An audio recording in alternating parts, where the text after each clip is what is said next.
December 17th, 1944. 0530 hours, Hansfeld, Belgium. The Tiger tank's engine coughed, sputtered, then died. SS Obasto Banura Yahim Piper slammed his fist against the turret hatch, the metallic clang echoing through the pre-dawn darkness. His driver, Unschar Weber, attempted to restart the 700-horsepower Maybach engine. Nothing. The fuel gauge read empty.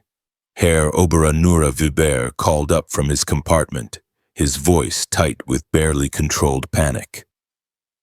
The reserve tank is also dry. Piper climbed down from his command tank, his boots crunching on the frozen Belgian soil. Around him, the most powerful armored spearhead the Wehrmacht had assembled for Operation Watch on the Rhine, the Ardennes offensive, sat motionless. 67 tanks, 149 half-tracks, and nearly 5,000 of Germany's most elite Waffen-SS soldiers, all paralyzed by empty fuel tanks. Through the morning mist, Piper could see the abandoned American position ahead. Hansfeld, a critical supply depot for the U.S. 99th Infantry Division. The Americans had fled so quickly they'd left fires still burning in oil drums, coffee still hot in metal cups. And there, lined up like a gift from the god of war himself, stood rows upon rows of jerry cans, thousands of them, the distinctive olive-drab American fuel containers. Piper approached slowly, almost reverently. His adjutant Hauptbefehlshaber Hans Gruller pried open one can and sniffed benzene Herr Oaschenführer high-octane gasoline as his men began the frantic work of refueling their vehicles. Piper walked among the stockpile counting. The mathematics were staggering. 50,000 gallons, enough to fuel his entire Kammgruppe for the push to the Meuse River. Enough to potentially change the course of the offensive. The Americans had abandoned more fuel in this single depot than most German divisions had received in the past 6 months. But as Piper stood among this bounty, watching his men pour American fuel into German tanks, a crushing realization settled over him like the morning fog. If the Americans could afford to abandon such quantities, if they could leave behind what Germany would guard with entire divisions, then this war was already over.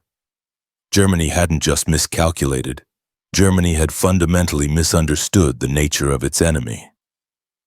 6 months before Piper's discovery at Hansfeld in June 1944, Albert Speer, Hitler's Minister of Armaments and War Production, had presented the Führer with a report that should have ended all offensive operations immediately.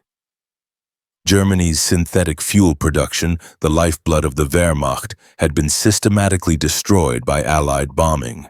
The Leuna works, which had produced 175,000 tons of fuel in April, managed only 5,000 tons by September. The Burgess hydrogenation plants at Pitz, Blehammer, and Brooks were operating at less than 10% capacity. The numbers told a story of inevitable defeat. In 1944, the United States produced 1.8 billion barrels of crude oil.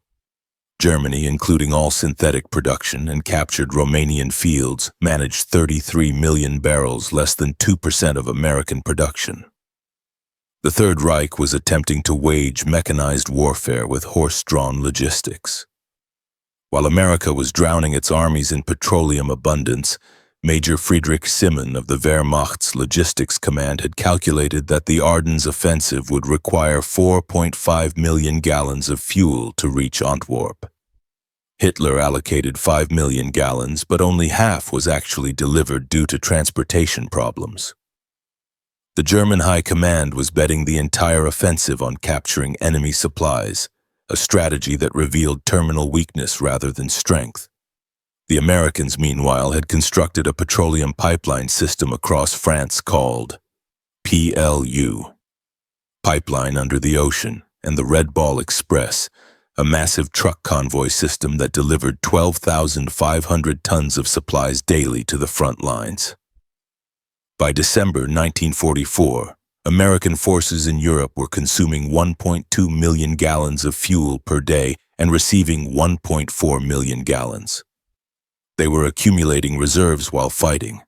Joachim Peiper was not a fool. At 29, he was one of the youngest regimental commanders in the Waffen-SS, holder of the Knight's Cross with oak leaves and swords, veteran of the Eastern Front, where he had learned that in modern warfare fuel was more precious than ammunition.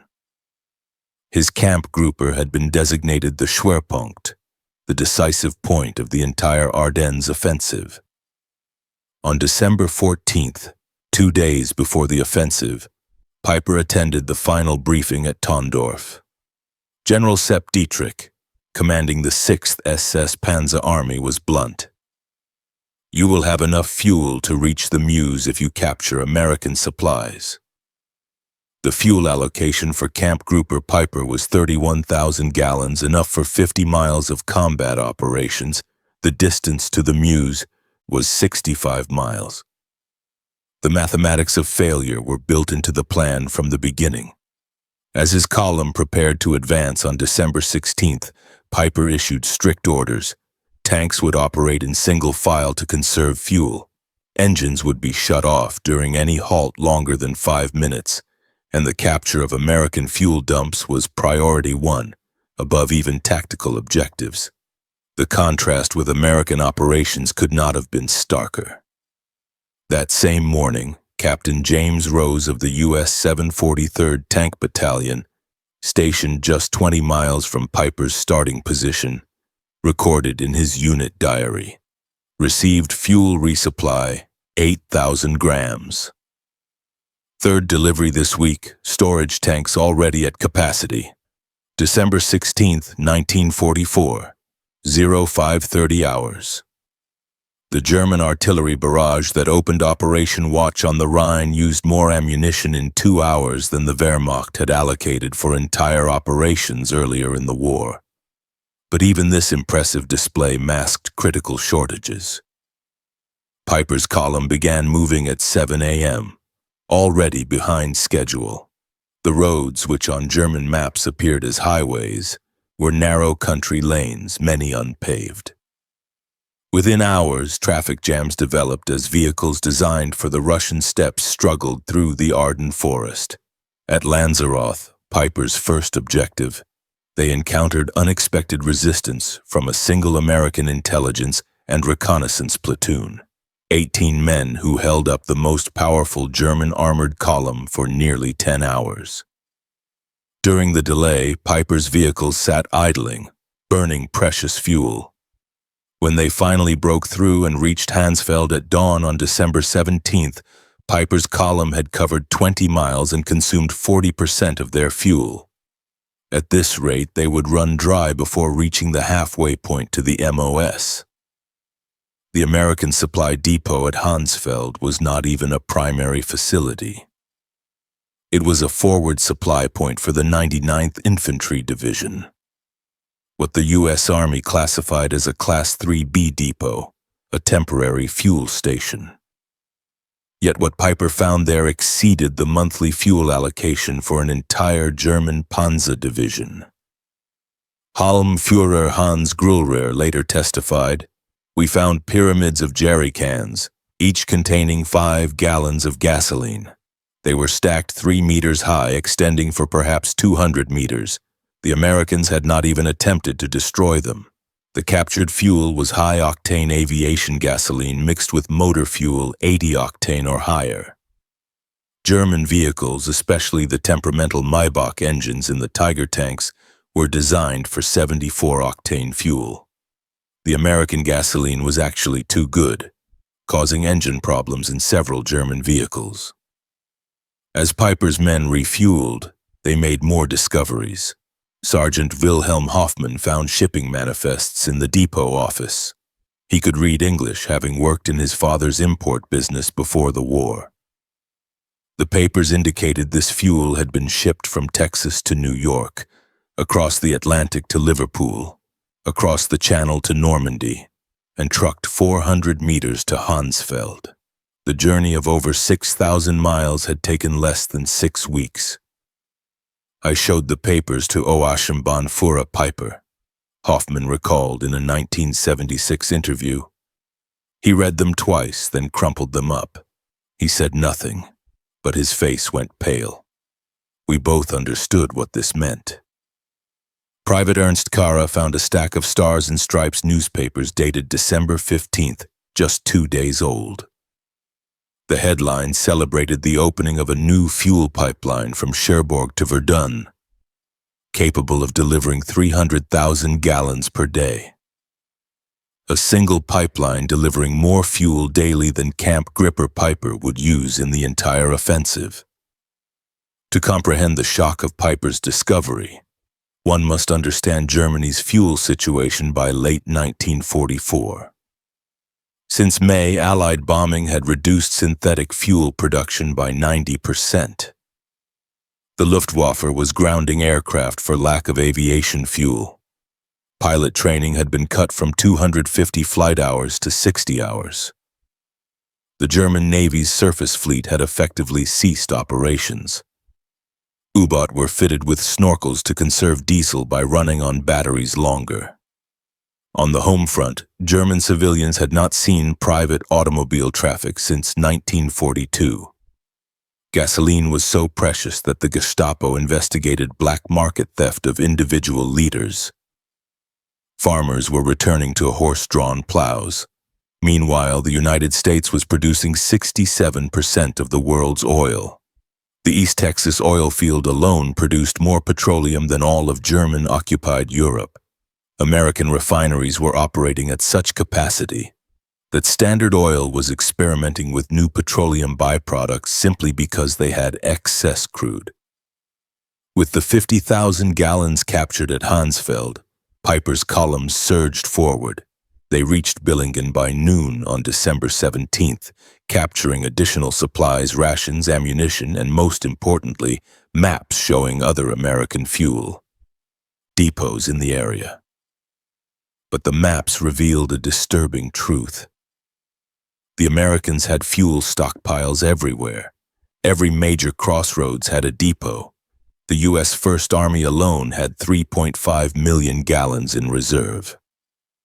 Piper pushed on to Liggenville, where his forces would commit the Malmedy massacre, killing 84 American prisoners. Even this war crime was connected to fuel desperation. Piper later claimed he could not spare gasoline to transport prisoners.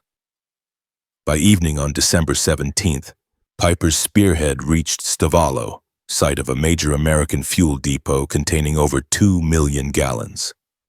Here was enough fuel to guarantee reaching the Meuse. But as the first German vehicles approached, American engineers were already at work. Captain John Brewster of the 291st Engineer Combat Battalion had received warning of the German approach. His orders were simple: deny fuel to the enemy at all costs. The Stavalo depot contained 2,189,000 gallons of gasoline in jerry cans stacked across 15 acres. At 16:30 on December 17th, as Piper's advanced guard approached, Captain Brewster gave the order. Engineers poured gasoline trails between the stacks. White phosphorus grenades were distributed. Technical Sergeant Paul Solis threw the first grenade. The explosion was immediate and tremendous, he recalled. A wall of fire shot up maybe 100 feet. Within minutes, the entire depot was an inferno. Piper's lead tanks arrived to find a pillar of black smoke rising 1,000 feet into the sky. The fire would burn for 3 days, consuming enough fuel to have powered Piper's entire division to Antwerp and back. Unterführer Weber described the scene. The Oberschirmführer stood on his tank turret watching the flames. He said nothing for perhaps 5 minutes. Then he climbed down and told me they can afford to burn 2 million gallons to deny them to us. What are we doing here? Across the Ardennes, American engineers were destroying fuel dumps rather than risk capture. At Tuapan, 1.1 million gallons burned. At Spar, 2.5 million gallons were destroyed. In total, Americans deliberately destroyed over 8 million gallons during the first week. more than Germany had allocated for the entire operation. The ability to casually destroy millions of gallons was rooted in a supply system beyond German comprehension. The Red Ball Express had delivered 412,000 tons of supplies using 6,000 trucks operating round the clock. Each truck consumed 40 gallons daily. The operation itself burned more fuel than German Army Group B received monthly. By December 1944, the Motor Transport Service employed 230 truck companies operating on color-coded routes. The system delivered 20,000 tons of supplies daily, including 3,000 tons of fuel. Colonel James Snyder, Chief Logistics Officer for 1st Army, recorded on December 18th, fuel receipts yesterday 1,847,000 gallons. Fuel issued 1,623,000 gallons. Net gain to reserves 224,000 gallons. The pipeline system was even more impressive. Operation Pluto had laid pipes across the English Channel, pumping 1 million gallons daily from Britain. A network of pipelines extended inland. The Cherbourg-Paris line delivered 800,000 gallons daily. The Seine line moved 650,000 gallons. By December 1944, Allied forces in Northwest Europe were consuming 7.5 million gallons daily, while receiving 8.2 million gallons. They were building reserves during offensive operations. As Piper pushed deeper into Belgium on December 18th, the impossibility of the German position became clear. At Schauer, they captured another depot. 5,000 gallons consumed in 3 hours of combat. Tiger tanks consumed 2.5 gallons per mile in battle. Panthers burned 1.5 gallons per mile. In the difficult Ardennes terrain, consumption increased by 40%. Helped Otto Dingler, maintenance officer for the 1st SS Panzer Regiment, recorded, "By noon on December 18th, we had consumed 67,000 gallons since the offensive began. We had captured perhaps 55,000 gallons. We were operating at a deficit. The Americans monitoring German radio traffic through ultra-intercepts knew Piper's fuel situation. General Courtney Hodges ordered all units.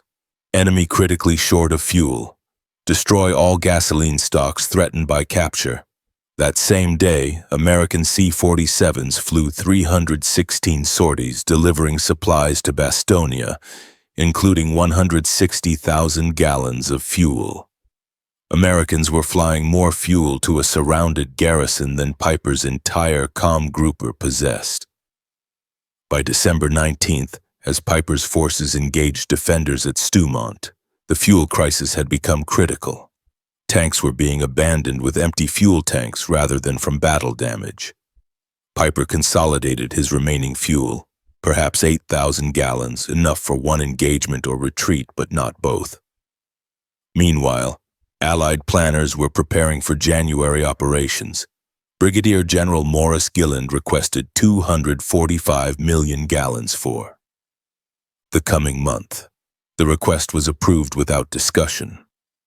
The contrast extended beyond quantity. American vehicles were standardized for efficiency. Sherman tanks consumed 0.8 gallons per mile versus the Tiger's 2.5. American trucks got 8 miles per gallon fully loaded.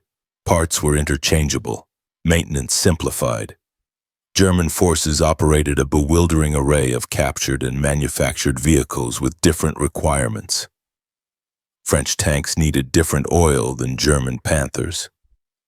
Soviet trucks required different parts than German Opels. Each complication multiplied logistical difficulties. On December 20th, Piper received a radio message. "Fuel convoy destroyed by Allied aircraft. No resupply possible. Continue with available resources." Piper called his commanders together. "Sternbannführer Vera Pertka" was blunt. "We have fuel for perhaps 20 kilometers. The Meuse is 30 kilometers away." According to H.T. Mura Gruler's testimony, the Obasham Banfura said, "Gentlemen, we have discovered we are fighting an enemy who burns more fuel to deny it to us than we received for this entire operation. What we captured at Hansfeld, which seemed miraculous, was nothing to them. We cannot win."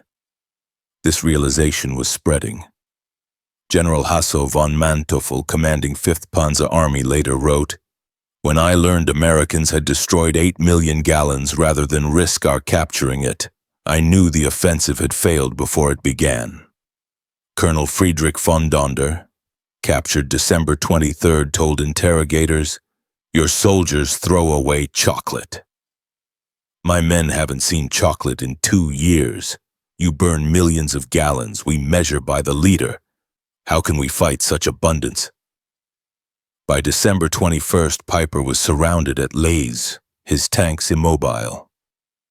American forces surrounding him, 31st Infantry Division, 82nd Airborne, 3rd Armored, had a combined fuel allocation of 340,000 gallons for December 21st alone. Piper had perhaps 1,000 gallons. Private First Class Richard McKinney wrote home, "We've got Germans surrounded who ran out of gas. Our captain jokes we use more fuel heating coffee than they have for tanks." The American response demonstrated industrial warfare at its peak. Patton's 3rd Army pivot north required 350,000 gallons just for redeployment. Considered impossible by German standards, yet accomplished in 3 days. December 23rd brought clear weather. Allied aircraft flew 2,000 sorties, each burning fuel at rates that would have grounded the Luftwaffe for weeks. P-47Es consumed 300 gallons per hour. B-26s burned 200 gallons hourly. One day's air operations consumed more than Germany's entire offensive allocation. On the night of December 23rd to 24th, Piper abandoned his vehicles and escaped on foot. Of 119 tanks and assault guns that began the offensive, 39 remained operational but immobilized. These were destroyed with remaining ammunition. Oberreiter Heinz Goals described the scene. "We drained the last fuel from all vehicles, maybe 200 gallons total. The Obstfuhrer personally destroyed his command tank. Millions of Reichsmarks of equipment destroyed by empty fuel tanks. Of 5,000 men who began with KF Grouper Piper, approximately 770 returned. They had advanced 60 miles, captured several depots, and discovered the truth about Allied logistics." News of Piper's discoveries spread rapidly through German command. On December 26th, Field Marshal Walter Model received reports on captured American supplies. His chief of staff recorded Model's reaction. The Field Marshal read the quantities twice. 50,000 gallons at Hansfeld, 2 million burned at Stavello, 8 million destroyed rather than captured. He said, "We are not fighting the same war." Hitler, informed December 28th, refused to accept reality. Speer wrote, "Hitler insisted the numbers were propaganda. When shown photographs of burning Stavello, he claimed it was Hollywood effects, but lower ranks understood." Greer Wilhelm Hoffmann wrote his wife, "Americans destroy more fuel daily than we receive monthly. They drive tanks like we march. This war is lost." The fuel crisis was symptomatic of a larger truth. By 1944, America produced 50% of world manufacturing. A new aircraft every 5 minutes, a ship daily, a tank every 7 minutes. Petroleum production statistics were overwhelming. United States 1.8 billion barrels, Soviet Union 110 million barrels. Germany, including synthetic, 33 million barrels. Japan, 2.6 million barrels. The Axis combined produced less than 2% of American petroleum. Every major German offensive after 1942 had been constrained by fuel. Every American offensive was supported by abundance German planners couldn't conceive. Lieutenant Colonel Chester Hansen recorded a revealing incident December 27th. A logistics officer reported weather had reduced fuel deliveries to only 500,000 gallons daily. There was concern until someone noted this exceeded Germany's total offensive allocation. German PWs from the Ardennes were more shocked by American waste than firepower. Seeing GIS discard half-eaten rations or use gasoline for heating shattered morale more than artillery. Ausgar Reichel told interrogators, "We knew your production numbers abstractly, but seeing soldiers waste more than we possessed made them real. Every German who saw your casual abundance knew the war was hopeless." This knowledge spread through letters despite censorship. Feldwebel Ernst Müller wrote, "Americans wash clothes in gasoline. They feed chocolate to dogs. They fire artillery for Christmas. We cannot fight infinity." The psychological impact undermined German racial superiority narratives. How could decadent Americans possess such wealth while the master race scraped for necessities? During Nuremberg trials, German leaders consistently cited logistics, particularly fuel, as decisive. Field Marshal Kittel testified, "We had operational superiority 1940 to 41. By 1944, we couldn't move forces for lack of fuel, while Americans moved armies like chess pieces." Piper, tried for the Malmedy massacre, offered revealing testimony. "Every decision after December 17th was influenced by fuel shortage. We couldn't maneuver, pursue, or retreat effectively. Americans moved freely while we counted leaders." General Heinz Guderian wrote, "When Piper captured 50,000 gallons, meaning everything to him but nothing to Americans, the war was over." The story resonates because it represents when industrial warfare reached its conclusion. Wars were won by production statistics, not warrior courage. The romantic notion of warfare died in the Ardennes among empty fuel tanks. Dr. Richard Overy calculated that by 1944, Allied to Axis production ratios exceeded 5-1 in major categories. In petroleum, it approached 50-1. These advantages couldn't be overcome by superior training or tactics. America produced 324,750 aircraft during the war. Germany 119.97. Americans built 88,410 tanks. Germany 46,857. But most tellingly, America refined 1.8 billion barrels of oil in 1944 alone, while Germany scraped together 33 million barrels. December 24th, 1944. As Piper's men slipped through American lines on foot, abandoning 39 tanks, 70 half-tracks, and 177 other vehicles, the magnitude crystallized. They had captured 50,000 gallons, seemingly miraculous, only to learn it was meaningless to an enemy who could burn millions. Unterführer reflected in 1975. That morning at Hansfeld, finding American fuel, we celebrated like winning the lottery. By evening, learning about Stavelot burning, we understood we'd already lost. Americans had so much they could destroy what we'd die to possess. The 50,000 gallons was less than a single American armored division consumed in 2 days. Less than the Red Ball Express burned in 3 hours, a rounding error in Allied daily consumption.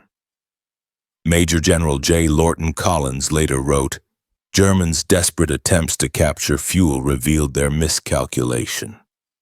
They assumed we valued fuel as they did, as irreplaceable. They couldn't comprehend we had so much we could burn millions rather than risk tactical disadvantage."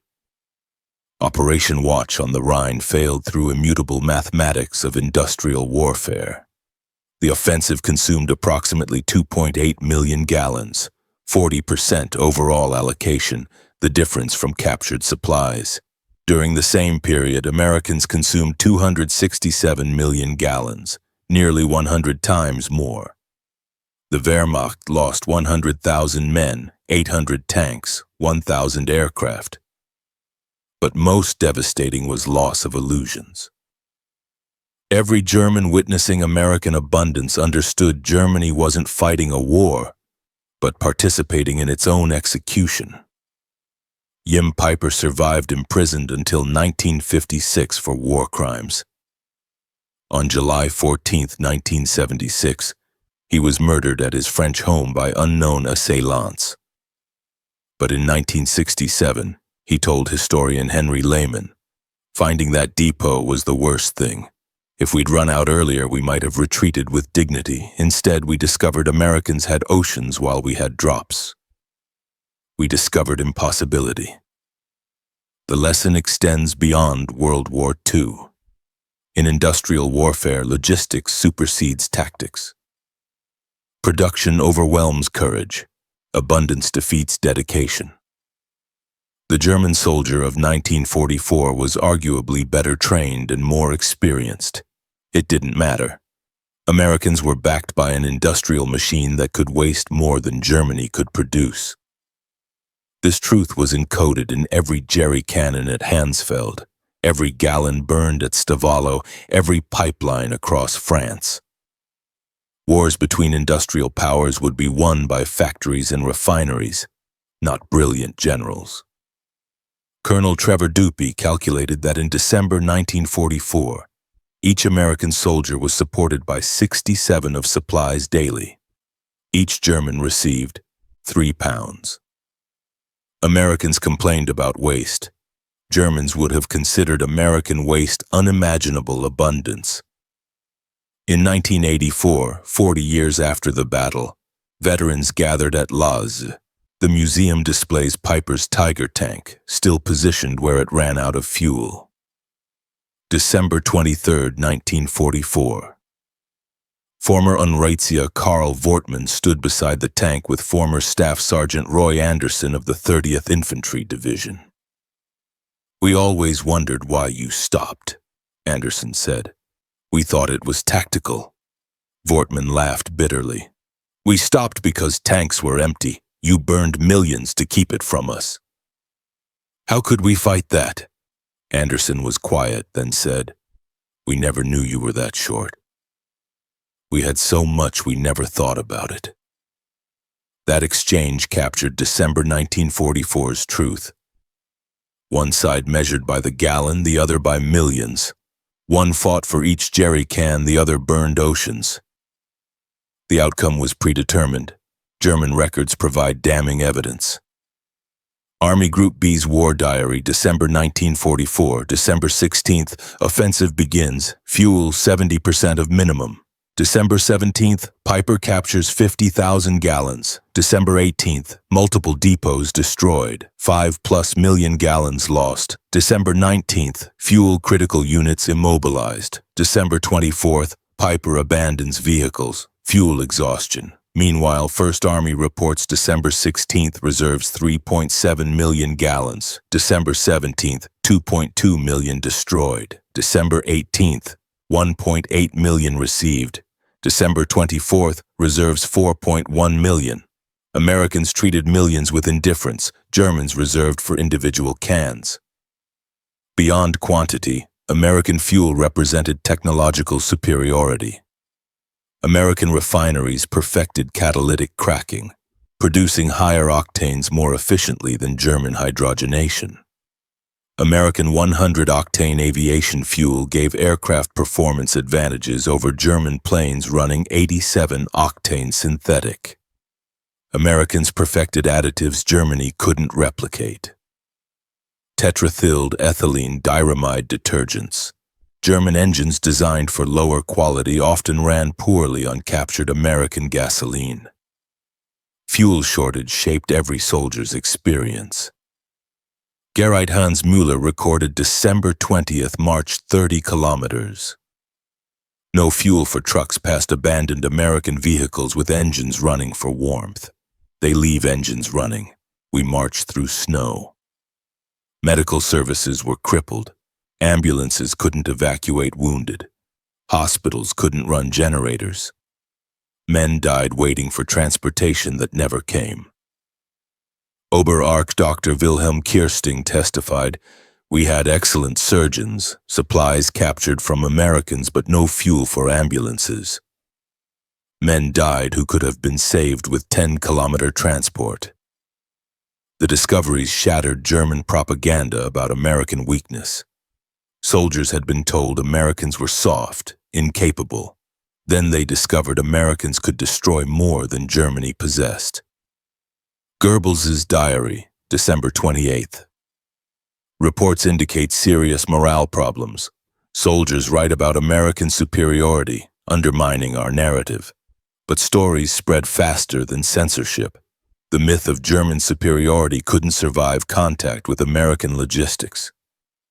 The Ardennes failure meant Germany had no options except desperate defense. General Jodl testified at Nuremberg, "After the Ardennes, we knew it was lost. We'd played our last card and discovered the enemy held all aces." Recognizing German desperation, Allies focused on destroying fuel production. By February 1945, German fuel production ceased. The Luftwaffe was grounded, training cannelled. The Wehrmacht became static, destroyed piecemeal by mobile enemies. Spring 1945 brought surreal scenes. German units surrendered from immobility, not defeat. Entire panzer divisions sat helplessly as Allies drove past. General Major Fritz Boleyn described, "We had 42 operational tanks, experienced crews, ammunition. We had 300 liters of fuel, not enough for the next town. We destroyed our tanks and walked to captivity." Meanwhile, American advance was constrained only by traffic jams from vehicle abundance. Third Army alone had 15,000 vehicles. Camp Grouper Piper's fuel crisis demonstrates how industrial capacity determined World War II's outcome. When Piper stood among captured Gerienses that December morning, he glimpsed truth. They fought an enemy whose waste exceeded their need. The numbers tell everything. German offensive allocation, 5 million gallons. Fuel destroyed by Americans, 8 million gallons. Daily American consumption, 7.5 million gallons. Piper's capture at Hansfeld, 50,000 gallons. Percentage of American daily supply, 0.6%. The Battle of the Bulge killed 19,000 Americans, perhaps 100,000 Germans. It destroyed Wehrmacht's last reserves, but its lasting impact was spreading knowledge through German ranks. America possessed incomprehensible abundance. Piper's discovery wasn't just about fuel, but industrial warfare's nature. Victory belonged to whoever produced the most petroleum, steel, aluminum. Germany never had a chance. The final irony: American forces cataloging abandoned German equipment at Laz found 39 perfect tanks abandoned solely for lack of fuel. Major Robert Harrison's salvage report noted, "Fuel required 8,000 gallons, classification minimal. Source, local reserve, time 4 hours. What was impossible for Germans, 8,000 gallons to save their best tanks, was beneath American notice. A minor request using local reserves exceeding kilogram Grouper Piper's peak strength." This was Piper's discovery at Hansfeld. Not just that America had more fuel, but that American abundance operated on a scale making German scarcity irrelevant.